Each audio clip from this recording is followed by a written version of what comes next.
मुद्दल काढणे. प्रकार 3 मुद्दल काढणे.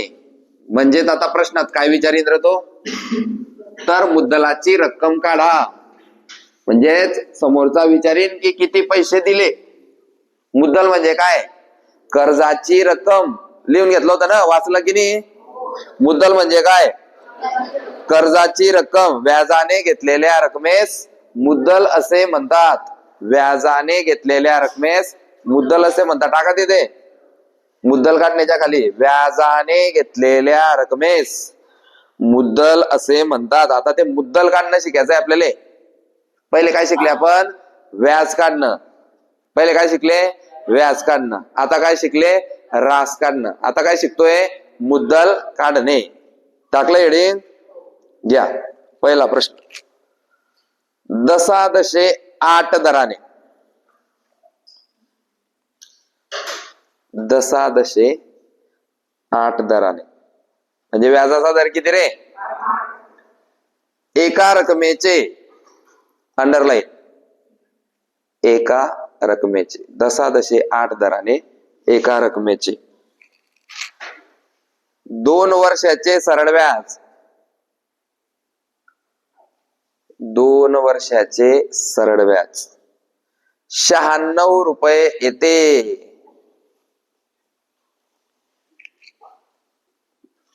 दशादशे 8 दराने एका रकमेचे 2 वर्षाचे सरळ व्याज 96 रुपये येते. तर ती रक्कम कोणती, तर ती रक्कम कोणती. अगोदर तुम्ही सोडवा म्हणजे मला समजेल की किती लोकांना येतंय, आणि मग तुम्ही कसे सोडवता आणि मी कसं सोडवतो त्याच्यात काय फरक आहे.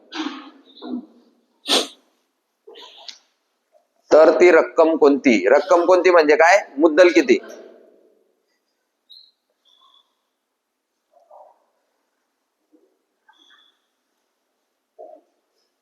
बस 3 4 5.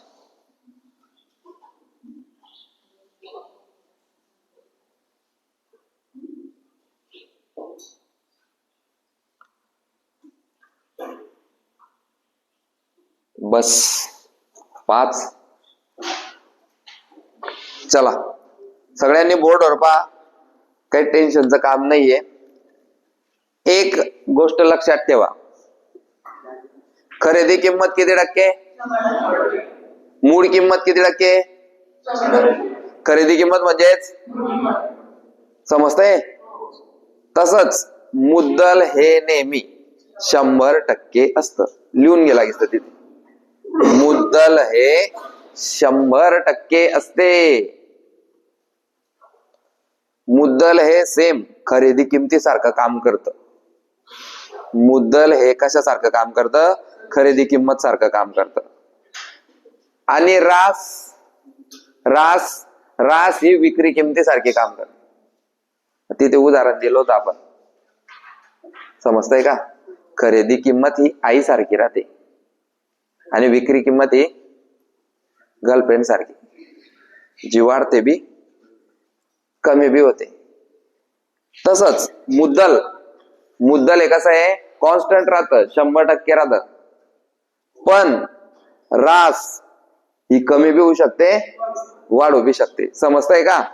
कमी तर होणार नाही कारण कोणी व्याज कमी घेणार नाही, पण ते 100% पेक्षा जास्त राहील. मग आता पहा, मुद्दल किती टक्के रे, 100%. पाठ झालं. हा वाच मग आता. दशादशे 8 दराने व्याजाचा दर, आणि सरळ व्याजात व्याजाचा दर कसा राहतो रे, सारखा. पहिल्या वर्षी 8, दुसऱ्या वर्षी, तिसऱ्या वर्षी, चौथ्या वर्षी. पहिल्या वर्षी जर 100 रुपये भेटत असेल तर दुसऱ्या वर्षी बी. समजतंय. हा मग आता तो म्हणतोय दशादशे 8 दराने 2 वर्षाचे सरळ व्याज. 2 वर्षाचे सरळ व्याज 96 रुपये. किती वर्षाचे, 2 वर्षाचे 96. आता हे 96 जे आहे ते काय रे, व्याज. 96 रुपये किती वर्षाचे, एका वर्षाचं व्याज 8%. एका वर्षाचं व्याज तर 2 वर्षाचं किती, 16. एका वर्षाचं व्याज तर 2 वर्षाचं किती? म्हणजेच 96 ही किंमत 16% आहे, तर 100% किती? क्रॉस करायचं, उत्तर काढायचं. कर 96 गुणिले 100 भागिले 16. 16 एक 16, 100 सक 600, मुद्दल 600 लिहू. एवढं सोपं होतं. एका वर्षाचं व्याज 8%, तर 2 वर्षाचं 16%. तो जर बोलला असता 3 वर्ष तर आपण 24% घेतलं असतं. तो बोलला असता 4 वर्ष तर 32% घेतलं असतं. दिलेलं व्याज हे किती टक्के हे काढा. 16 कशा आलं समजलं का? कोणाकोणाला समजलं 16% कसं आलं? 16% ही अमाऊंट कुठून आली? कोणाकोणाला समजलं? ओमकार, 16% कसं आलं? पाहायचं गणितात किती दिलंय. एका वर्षाचं व्याज किती? 8%. तर 2 वर्षाचं किती? मग हा 16% आला. मग तिथे त्याने लिहून दिलंय गणितात 2 वर्षाचं व्याज 96 रुपये. 2 वर्षाचं व्याज 96. एका वर्षाचं किती मग? 48. मग 96 रुपये ही अमाऊंट 16% आहे, तर मुद्दल म्हणजे 100% किती? जमीन? नाही जमलं तर आपण परत परत गणित घेणार आहे, जमून जाईल. दुसरं गणित, दशादशे 4 दराने. दशादशे 4 दराने एका रकमेचे 3 वर्षाचे सरळ व्याज 1200 रुपये येते. दशादशे 4 दराने एका रकमेचे 3 वर्षाचे सरळ व्याज 1200 रुपये येते, तर ती रक्कम किती? तर ती रक्कम किती?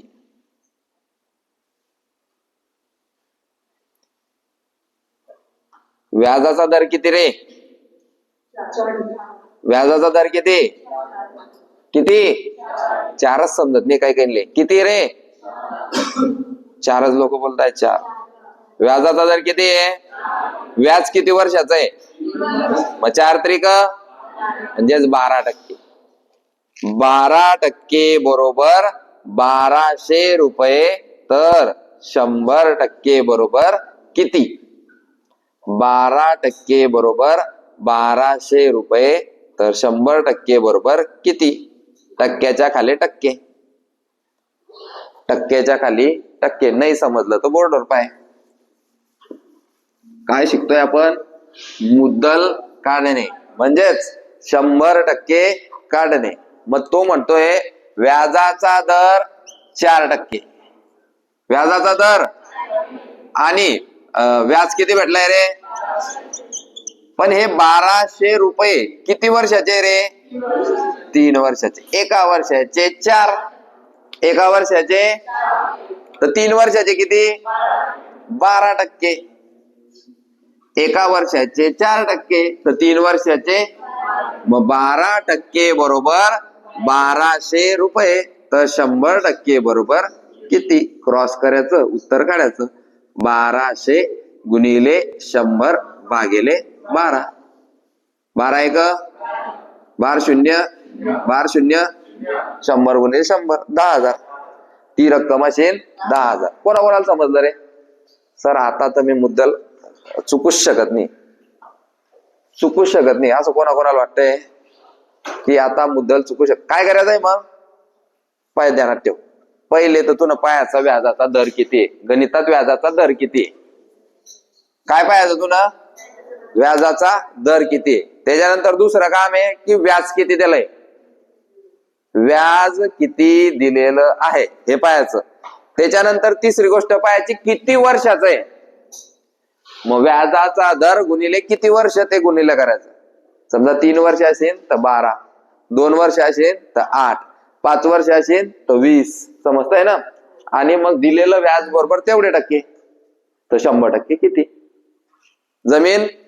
जमीन का? याच्यासाठी मी एकदम सोपं उदाहरण देतो. हे क्रॉस जे ना, हे क्रॉस शिकण्यासाठी एकदम सोपं उदाहरण देतो. कशाचं? केळ्यांचं. जुन्या पोरांना माहिती आहे, एकदम सोपा.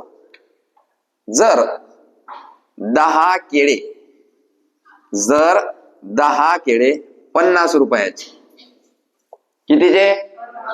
जर 10 केळे 50 रुपयाचे, तर 20 केळे किती रुपयाचे?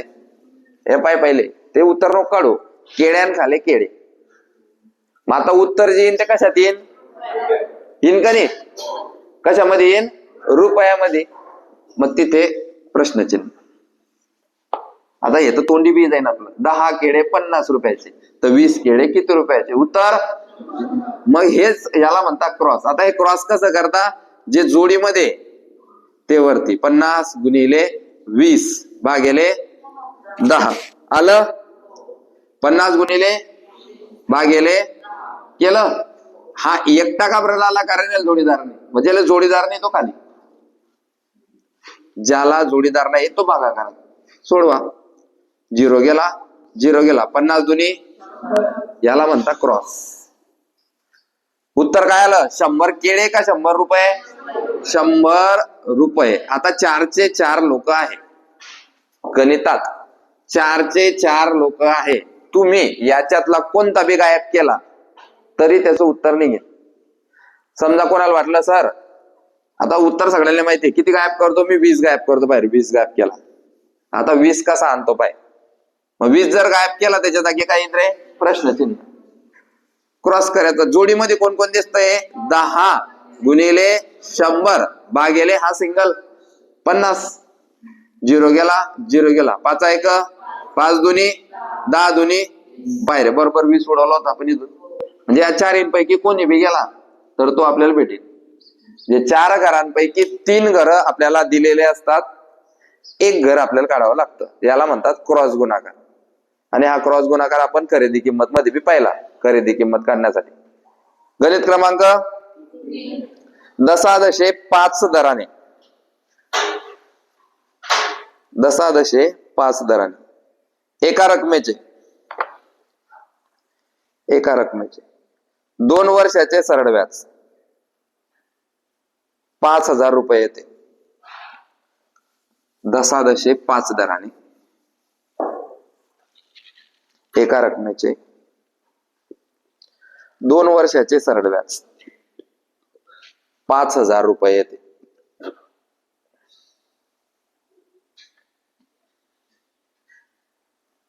तर ती रक्कम कोणती?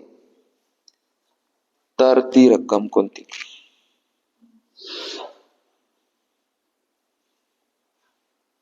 कमीत कमी 20 लोकांचं उत्तर आलं पाहिजे.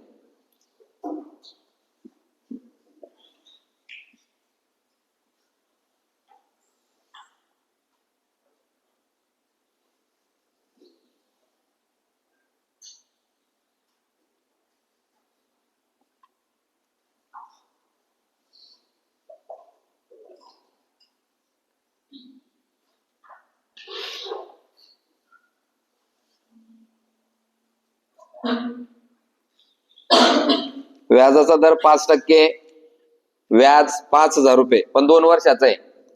मग एका वर्षाचे 5%, 2 वर्षाचे मग 10% बरोबर 5,000. 10% बरोबर 5,000. तर 100% बरोबर किती? 50,000. उत्तर आलं का रे? मागे 50,000 आलं का? अभ्यास करत जाय भाऊ.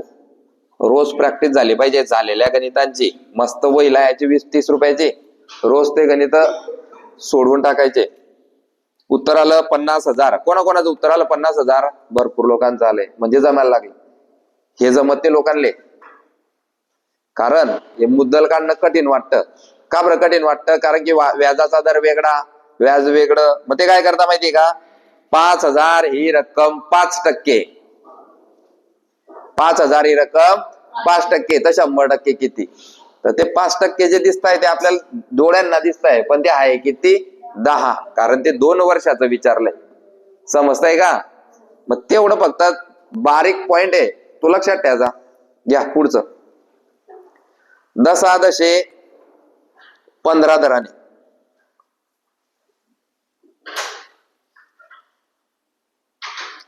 एका रकमेचे 3 वर्षाचे सरळ व्याज.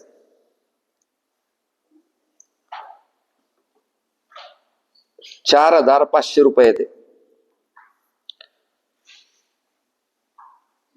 दशादशे 15 दराने एका रकमेचे 3 वर्षाचे सरळ व्याज ₹4,500 येते. तर ती रक्कम कोणती?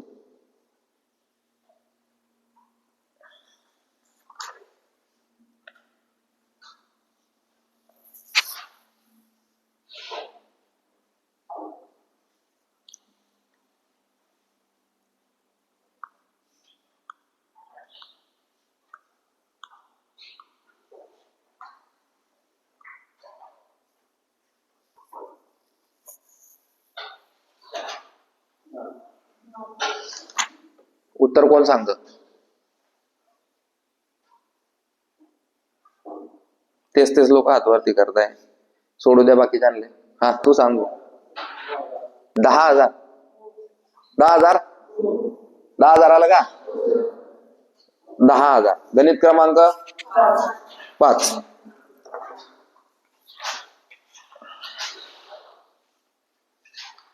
दशादशे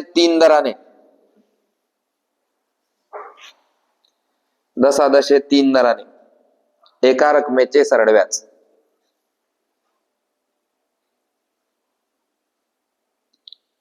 ₹2,400 येते. दशादशे 3 दराने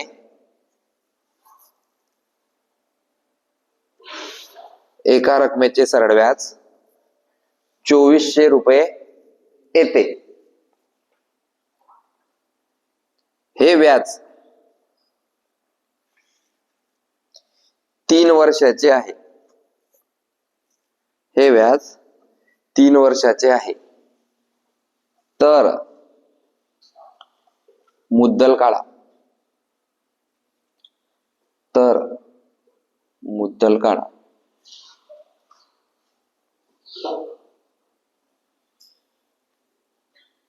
गणित सेम तेच आहे, फक्त भाषा चेंज केली.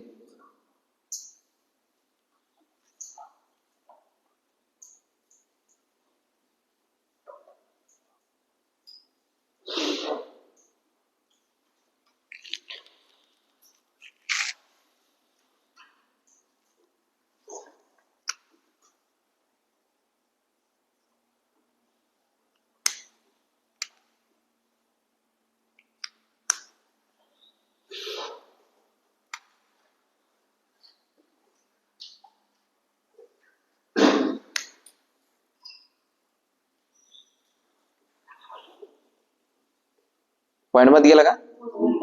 मग जाऊ दे ना, पैसे आहेत ते. मुद्दल किती आलं? किती?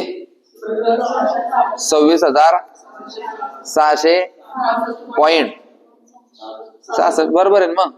26,666.66 बरोबर आहे. जाईल ना पॉइंट मध्ये. नेक्स्ट गणित क्रमांक 6 का? हा घ्या. दशादशे 6 दराने 6 दराने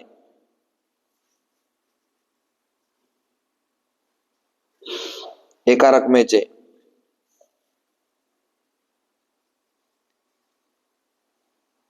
6 वर्षाचे सरळ व्याज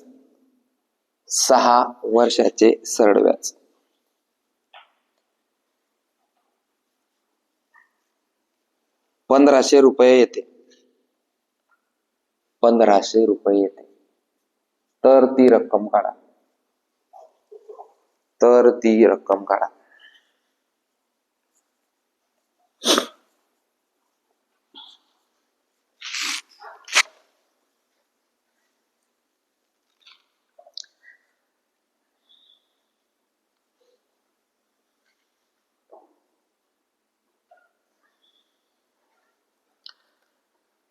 शाबाश.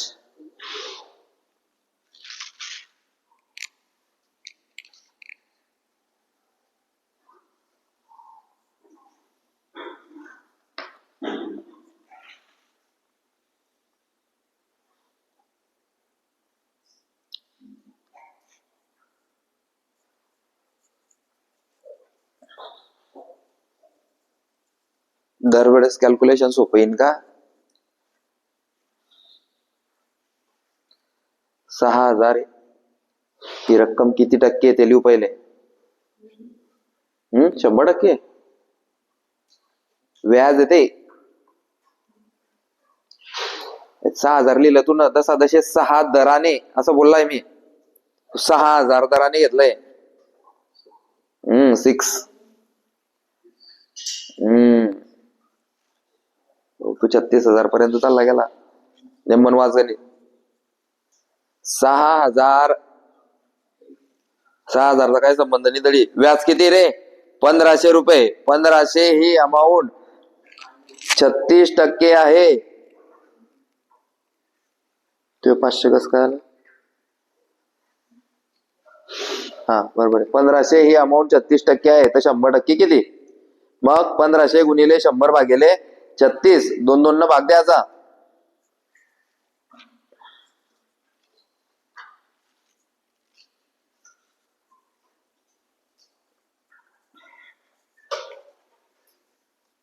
$1,500 ही अमाऊंट 36% आहे, तर 100% किती? 1,500 गुणिले 100 भागिले 36. 18, 50, 9, 25, 3 त्रिक 9, 3 पाचे 15. 500 गुणिले 25 पाचा 125. 12,500 भागिले 3. 3 चौक 3 एक 3 सक 3 सक पॉइंट 3 सक 18. 3 सक 18 41, 66.66. भागाकार शिका. पॉइंटचे गणित आले की बितरले अर्धे गायब आहे दादा. आलं पुढचं गणित.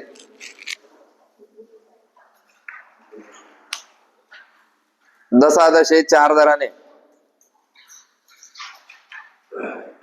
6 वर्षाचे सरळ व्याज. दशादशे 4 दराने 6 वर्षाचे सरळ व्याज.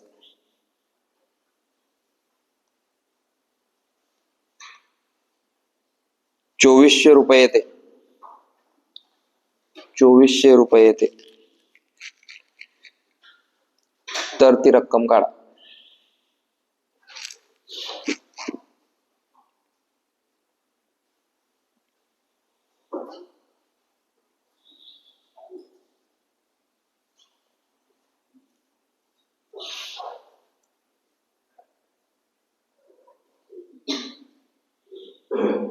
किती गणित आहे? कोण सांगतो उत्तर? 10,000 हे सोपं आहे सर, असं विचारत जा सर.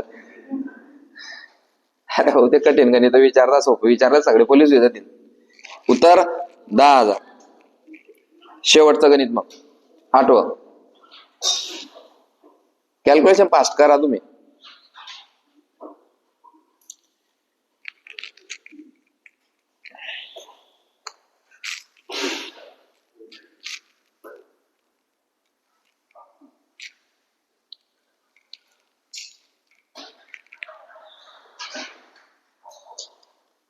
दशादशे 15 दराने एका रकमेचे 3 वर्षाचे सरळ व्याज. 2,250 रुपये येते. दशादशे 15 दराने एका रकमेचे 3 वर्षाचे सरळ व्याज. 2,250 रुपये येते. तर ती रक्कम काढा.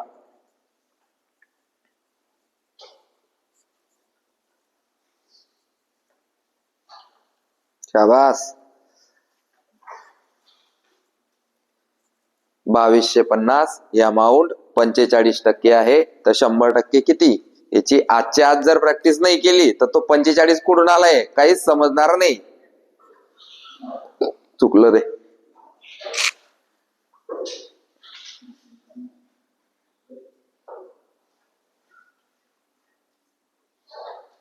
किती भाग देतोय भाऊ तू? हा 45 का 2च्या पाड्यात?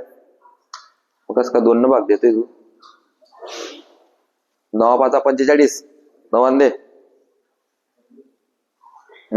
वरती बी 9 दे. आता 9 2 18 4 उरले. काय काय उरले आता? शाबास. 250 गुणिले 20.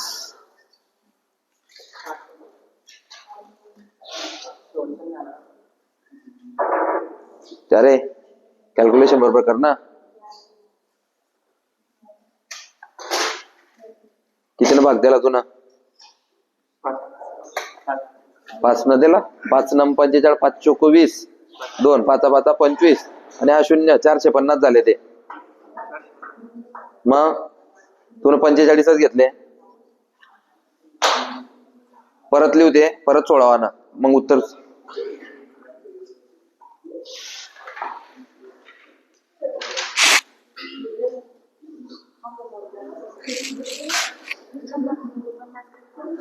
उत्तर बरोबर आहे. 5000. उत्तर 5000 आलं.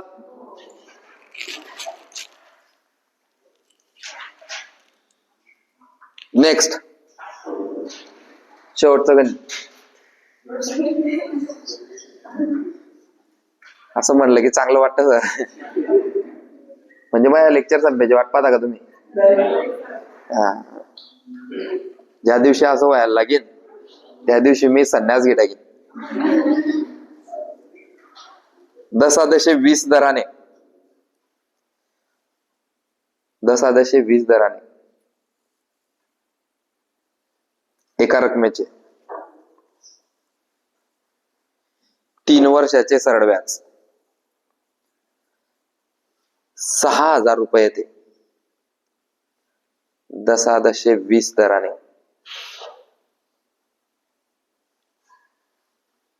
एका रकमेचे 3 वर्षाचे सरळ व्याज 6000 रुपये येते.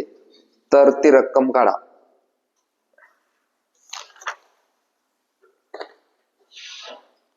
तर ती रक्कम काढा. उद्या या गणिताचं उत्तर द्या.